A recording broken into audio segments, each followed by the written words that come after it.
por otro, pero esa flexibilidad y ese entendimiento se da entre ambas partes. El soporte y la tecnología de soporte adecuados y apropiados deben estar implementados para dar un servicio exitoso a las cuentas. Es decir, yo también como vendedor me debo de comprometer, sobre todo durante un tiempo y sobre todo durante los primeros meses, a soportar a ese tercero que me compró la cartera, pues ya sea en reclamos, en información de los clientes, para poder que se preste en conjunto un servicio adecuado al cliente. Acá entonces vemos el modelo integral con cada uno de los canales que acabamos de mirar, con las funciones, las ventajas que cada uno presta y teniendo en cuenta que en cada canal es fundamental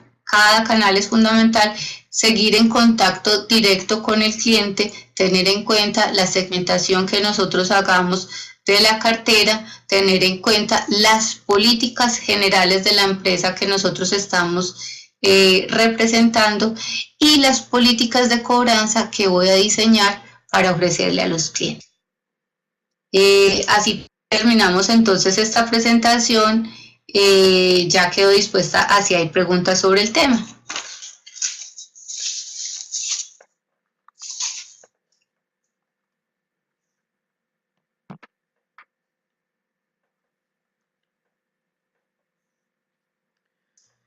Gracias, doctora, por la explicación. A ver, compañeros, estudiantes, participantes, ¿alguna pregunta que tengan sobre el tema?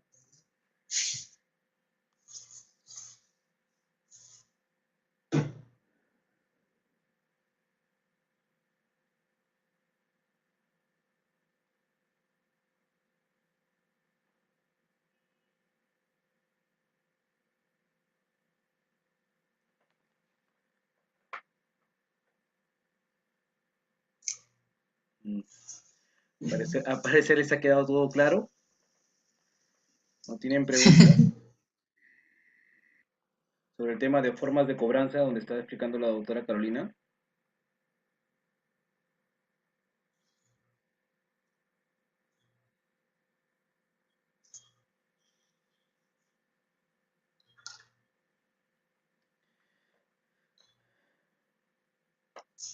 Dice, a ver, segundo Giancarlo Guerreros Sousa dice, ¿no puedo retener sus cuentas si antes no inicio el proceso judicial?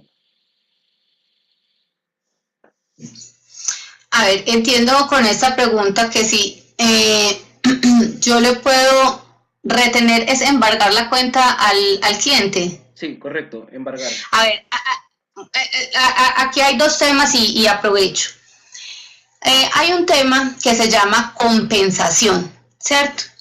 Y ese tema es legal, es decir, si el cliente a mí me debe un dinero, digamos yo soy una entidad financiera porque en este caso voy a poner el ejemplo, y el cliente me debe a mí un crédito de vehículo en el que me adeuda 60 millones de pesos. Resulta que al cliente en su cuenta personal del Banco de Occidente, a nombre del cuyo titular es él, le entra un dinero por 15 millones de pesos. Digamos que ahí sería legal yo compensarme ese dinero y yo lo retengo y yo me lo pago, ¿cierto? Porque es un dinero que entró a una cuenta del mismo banco al que le debe la plata. Entonces digamos que ahí hay una compensación. Sin embargo, si yo, por ejemplo, soy una persona natural o digamos que también una entidad financiera y el cliente tiene dineros en otra entidad bancaria, yo no podría retener esos dineros ni notificar a esa entidad bancaria que me tiene una deuda a mí, que me traspase el dinero a mí, porque no he iniciado ninguna acción legal.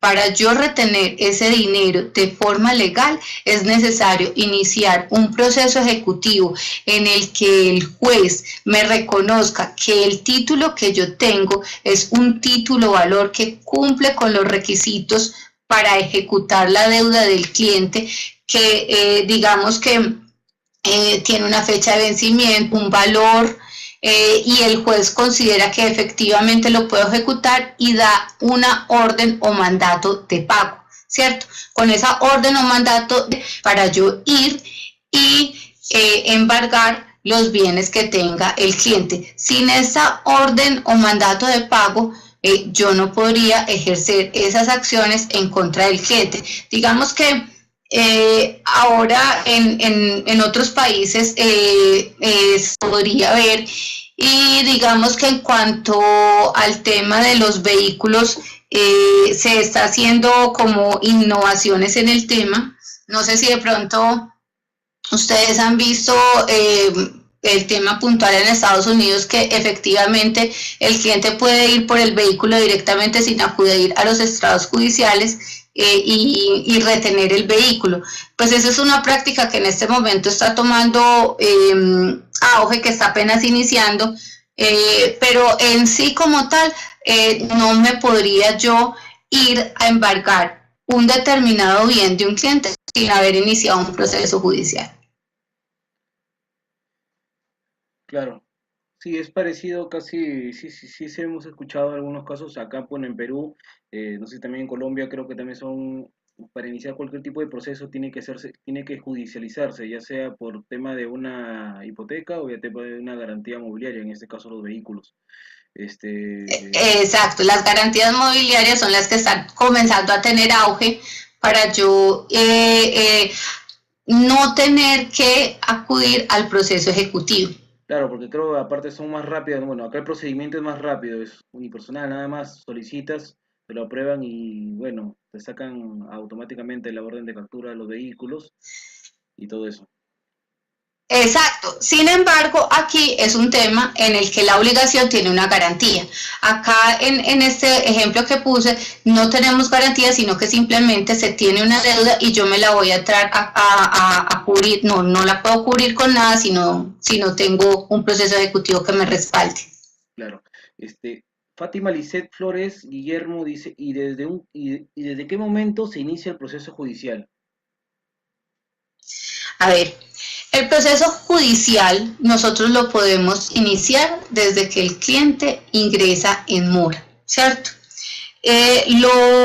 Digamos que lo recomendable, lo general, lo que se usa es que nosotros esperemos mínimo 90 días en la que nosotros hagamos una gestión juiciosa de cobro, en la que podamos indagar las razones por las que incurrió el cliente, en la que podamos determinar si el cliente tiene o no tiene intenciones de pago.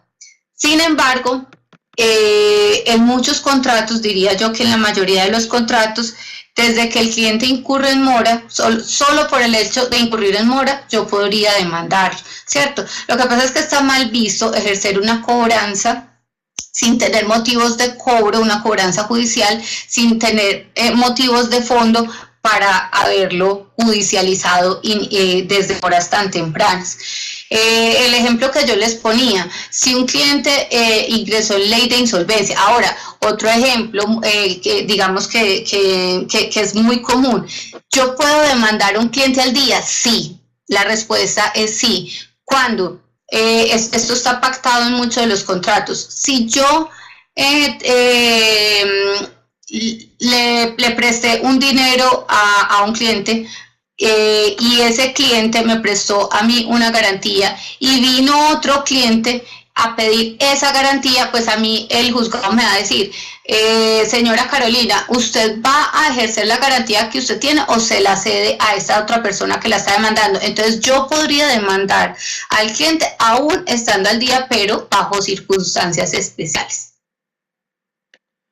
Perfecto. Claro, aparte esto es políticas de cada entidad financiera, a ver desde cuándo, desde que entra atraso o desde que entra en mora o el tiempo prudencial para poder iniciar su proceso judicial o la demanda respectiva. Exactamente.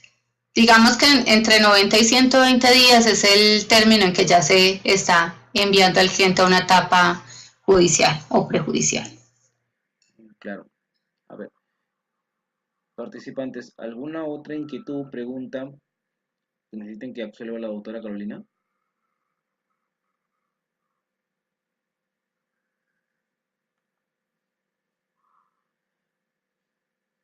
Bueno, de ser el caso, se da por terminada la conferencia de hoy día sobre las herramientas, bueno, el último tema sobre la forma de recupero y gestión preventiva de cobro. Doctora Carolina Restrepo, agradecerle por la magnífica ponencia que ha tenido para el día de hoy.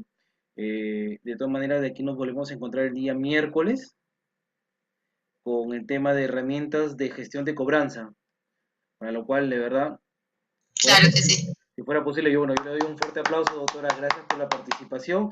Y bueno, hasta aquí ha terminado la conferencia, muchas gracias. Permiso, que tengan muy buenas noches. Buenas noches. Muchas gracias.